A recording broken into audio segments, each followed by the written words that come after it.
세계 명작 동화 장화시는 고양이. 어느 오래된 마을 언덕배기에 방앗간이 자리 잡고 있었어요.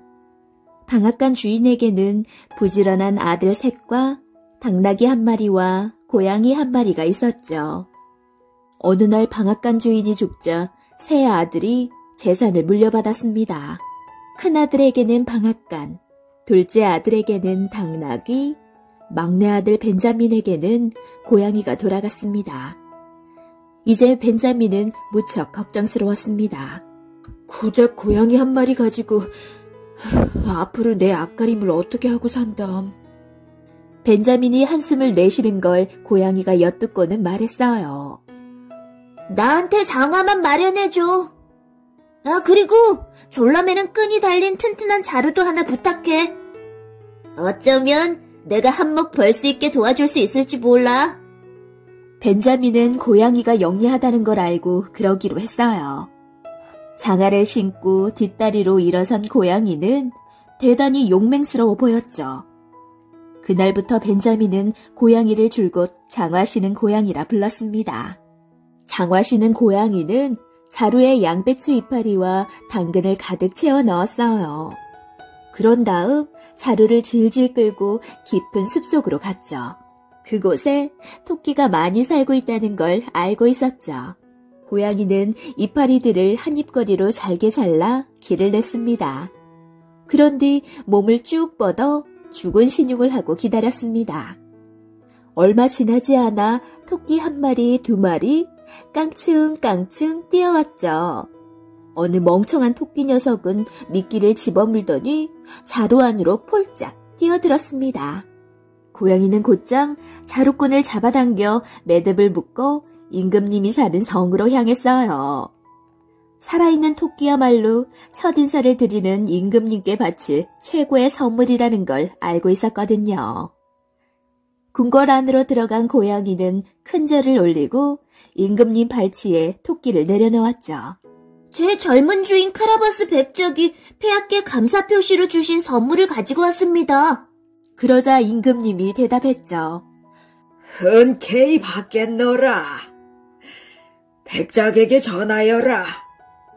덕분에 맛난 식사를 하게 되었다고. 다음날 장화시는 고양이는 다시 사냥을 나갔죠. 고양이는 자고새가 어디에서 먹이를 구하는지 알고 있었죠. 이번에는 두 발을 나뭇가지에 걸치고 거꾸로 매달렸습니다. 자루끈을 쥐고 미끼로 옥수수 나다를 뿌려놓았죠. 진득하게 기다렸습니다. 얼마 지나지 않아 자고새 한 마리가 잡혔습니다. 고양이는 임금님의 성으로 돌아갔어요. 고양이의 잇따른 선물에 임금님은 깜짝 놀랐습니다. 첫날은 토끼, 다음날은 자고새, 그 다음날은 물고기, 또 그 다음날은 꿩을 선물했죠. 임금님이 보답의 뜻으로 카라바스 백작에게는 황금을, 장화시는 고양이에게는 특별히 마련한 깃털 달린 모자를 하사하였습니다. 그렇게 고양이는 하루도 거르지 않고 임금님에게 선물을 주었습니다. 어느 날 길을 나선 장화시는 고양이는 임금님의 소풍 준비에 정신이 없는 신하들을 보았습니다. 공주님이 탈 마차도 대령 해놓았죠. 고양이는 곧장 좋은 생각이 떠올랐습니다. 서둘러 집으로 돌아온 고양이는 벤자민에게 말했습니다. 내 말대로 하면 더 큰 행운이 찾아올 거야. 우선 강에 가서 흙먼지를 말끔히 씻어내고 나머지는 내게 맡겨. 벤자민은 고양이가 시키는 대로 했어요. 벤자민이 목욕하는 동안 고양이는 서둘러 벤자민의 옷가지를 속이 빈 나무 속에 숨겨놓았죠. 곧 임금님과 공주를 태운 마차가 가까이 다가왔습니다. 도와주세요! 도와주세요! 장화시는 고양이가 외쳤죠. 제 주인님이 멱을 감으러 강물에 들어간 사이에 도적대가 와서 옷을 몽땅 훔쳐갔어요. 이제 저희 백작님은 꼼짝없이 물 밖으로 나오지 못하게 되었어요. 물속에 더 있다가는 온몸이 차갑게 얼어붙고 말 거예요. 임금님은 백작을 구하라고 마부에게 곧장 명령을 내렸습니다. 벤자민은 장화시는 고양이가 무슨 꿍꿍이인지 몰라 어리둥절했지만 잠자코 시키는 대로 했습니다. 공주님은 벤자민에게 맞는 옷을 가져오라고 시종을 궁궐로 보냈습니다. 얼마 지나지 않아 벤자민은 강 밖으로 나왔고 멋진 옷으로 빼입었죠. 벤자민은 으쓱했습니다. 특히 임금님과 공주님이 소풍을 함께 하자고 초대했을 때에는 더욱 으쓱해졌죠. 덕분에 다니엘 공주님도 이야기를 주고받을 또리가 생겨 매우 기뻐했습니다. 그 사이 계획대로 모든 일이 척척 진행되자 뿌듯해진 장화시는 고양이는 일행을 앞질러 나무들이 빼곡한 숲에 도착했습니다. 고양이는 그 땅과 숲 주인이 부유하지만 사악한 마법사라는 걸 알고 있었죠. 고양이는 키 큰 나무들을 치고 있는 농부들이 보이자 마법사의 이름을 걸고 말했습니다. 임금님의 마차가 곧 지나갈 것이다. 너희가 숲주인이 카라바스 백작이라고 알리지 않는다면 마법사님은 너희를 갈아 소시지로 만들어버리실 것이다. 나무꾼들은 고개를 조아렸죠. 모두 사시나무 떨듯하며 명령을 따르기로 했습니다. 얼마 지나지 않아 마차가 가까이 왔고 임금님이 나무꾼들에게 물었습니다. 이봐라! 이 거대한 숲 주인은 누구인가? 카라바스 백작이옵니다. 나무꾼들은 입을 모아 대답했죠. 장화시는 고양이는 서둘러 자리를 떴어요. 고양이는 곡식을 수확 중인 농부들에게 달려가 말했죠. 임금님을 태운 마차가 곧 지나갈 것이다. 너희가 행여 이 땅 주인이 카라바스 백작이라고 말하지 않으면 마법사님은 너희를 갈아 소시지로 만들어버리실 것이다. 할 말을 끝낸 고양이는 또다시 내달렸습니다. 몇 분 뒤에 마차가 다가와 임금님이 물었습니다. 이봐라! 이 모든 땅과 황금빛 곡식의 주인은 누구인가? 농부들은 떨리는 목소리로 함께 외쳤죠. 카라바스 백작이옵니다. 카라바스 백작이옵니다. 장화시는 고양이는 금세 마법사가 사는 거대한 저택에 도착했죠.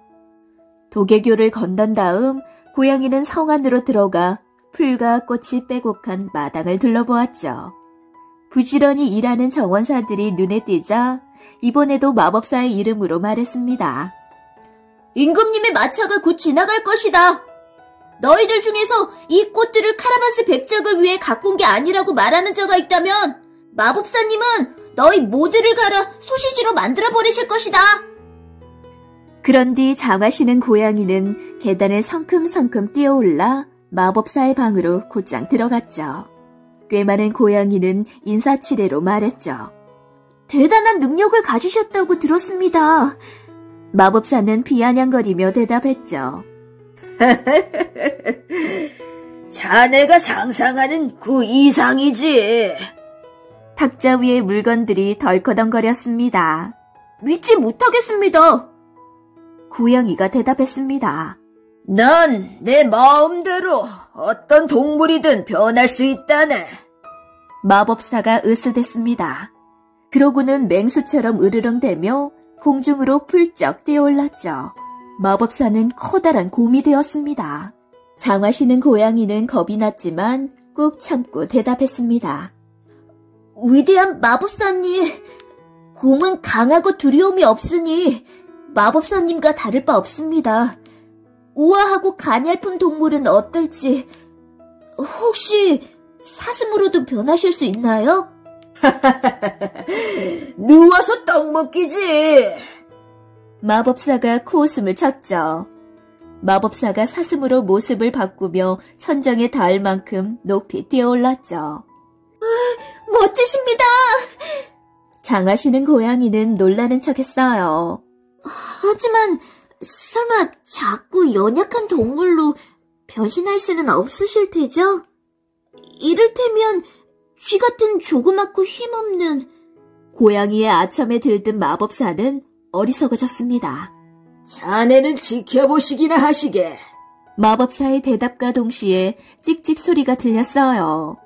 장화시는 고양이는 냉큼 쥐를 잡아챘어요. 바로 그때 마차가 도개교를 건너 성문을 지나 아름다운 정원으로 들어왔죠. 나의 충성스러운 백성들이여, 이 매혹적인 성의 주인은 누구인가? 카라바스 백작이옵니다. 남자들이 대답하자 여자들은 꽃송이를 던졌습니다. 마침내 마차가 성 앞 계단에 멈추어 섰습니다. 사실 이 웅장한 성은 임금님의 성보다 훨씬 크고 멋졌어요. 카라바스 백작은 마차에서 내려 공주님과 임금님을 성 안으로 모셨습니다. 장화시는 고양이는 그 모습을 지켜보며 자신이 할 일은 끝났다고 생각했죠.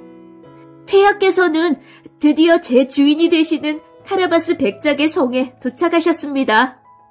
고양이가 점잖게 말했습니다. 장화시는 고양이는 황금과 값진 보석이 번쩍이는 넓은 현관으로 모두를 안내했습니다. 임금님은 그날로 공주님이 카라바스 백작과 한평생을 함께해도 좋다고 허락했죠. 곧 온 나라 방방곡곡에 궁궐의 결혼식을 알리는 종소리가 울려 퍼졌습니다. 바로 다음 날 임금님은 장화시는 고양이를 국무총리로 임명했습니다.